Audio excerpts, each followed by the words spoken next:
Hello, I'm Creenna Bocksnick. I'm your State 4-H Camping Coordinator. We're continuing with our outdoor cooking series. We are gonna get ready to cook dinner on this grill top. We're gonna start pretty basic, and then we'll work our way into using Dutch ovens and some cast iron skillets and that kind of thing. So the fire's just about ready. We're gonna move over here and get started on what our meal is gonna be. We're gonna do corn, potatoes, and steaks. The steaks you can marinate or rub with whatever your preference is. The potatoes that we're gonna do, I'm fixing to show you how to get started. So we need an onion, we also need some potatoes, butter, and then seasoned salt. So for the onion, I've cut the ends off, cut it in half, and then peeled off the outside. I am then going to slice it up fairly small. Please make sure you use all of your food safety considerations as well when you're cooking outdoors.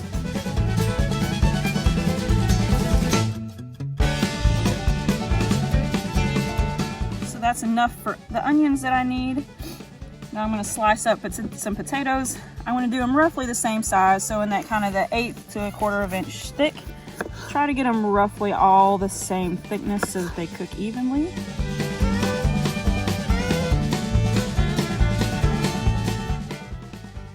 So I finished cutting up our potatoes. I've cut up some sticks of butter, and we're fixing to lay them all in this aluminum foil. I'm going to use some seasoned salt for flavor. So what I'm doing is I'm just creating a layer of potatoes in here. And I'm leaving an edge because I'm going to wrap this aluminum foil up. And if I get too big, I'll just add another layer of aluminum foil.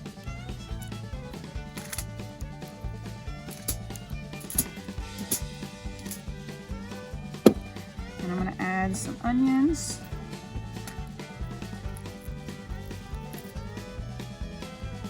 Some butter. And then I'm going to sprinkle it with some seasoned salt.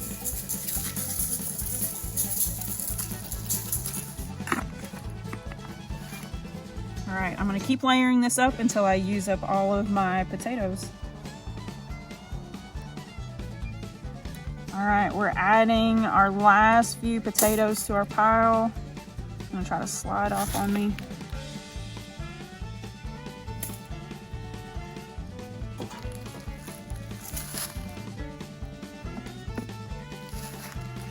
Add a few more onions. And if you like onions, you can definitely add more onions. I'm just not particularly an onion fan, so I usually be a little bit sparing with the onions. So I'm afraid I'm not going to be able to close this up. I'm going to go ahead and tear off some extra aluminum foil.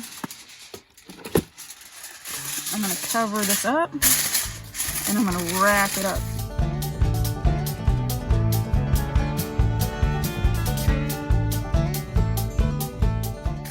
Because this is going to take a little bit to cook, I'm going to go ahead and take it over here to my fire and just put it right on the grill. All right, our next part of our meal is going to be our corn on the cob. I'm just going to pull all of this exterior off along with the silks. If you buy corn on the cob that has the whole husk on them, you can do this with the husk on. Sometimes it's just hard to get the silks out and then wrap it back up with the husk on. And some people like to soak them to help pull the silks out. I generally don't, and don't have too much trouble with them.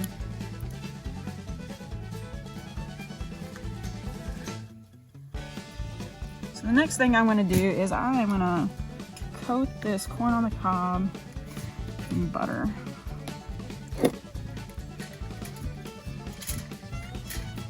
So after we get it coated, we are going to put some seasoned salt on it as well.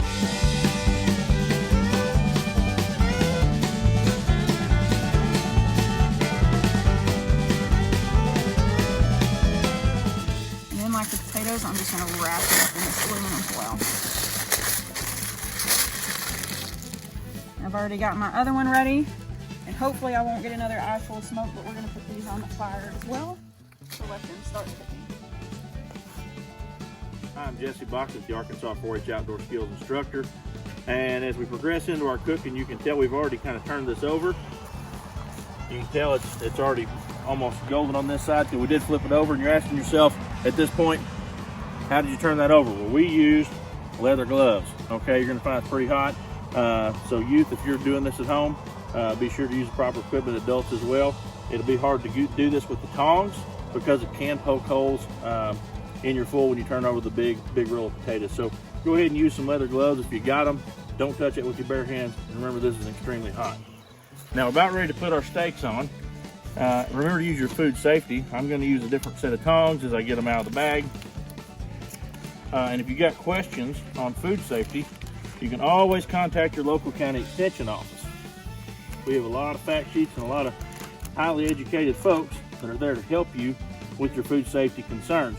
Now remember, medium rare steaks are going to be about 145 degrees minimum, and well done steaks are going to be 170 degrees with medium steaks, where I like it about 160. Use a digital thermometer to get that. Go right in through the side on a 1/2 inch or more steak.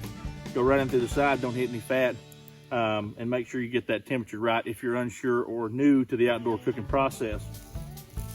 All right, ladies and gentlemen, we're back. We've got dinner finished, and I'm not going to piddle around with this too much, so I don't want to get my steaks too far gone.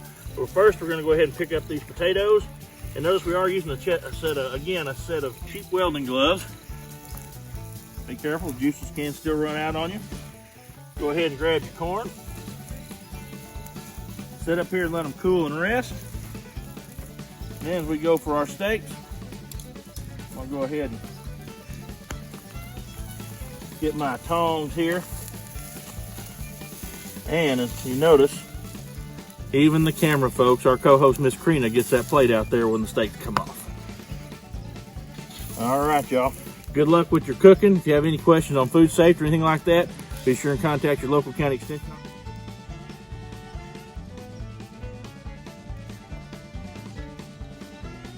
All right, ladies and gentlemen, we got to the point that we're looking for, and that's a full plate of food. If y'all think that looks good, y'all stay tuned for the rest of our desserts, breakfast, and outdoor cooking series with Miss Creenna and myself. Y'all have a good one.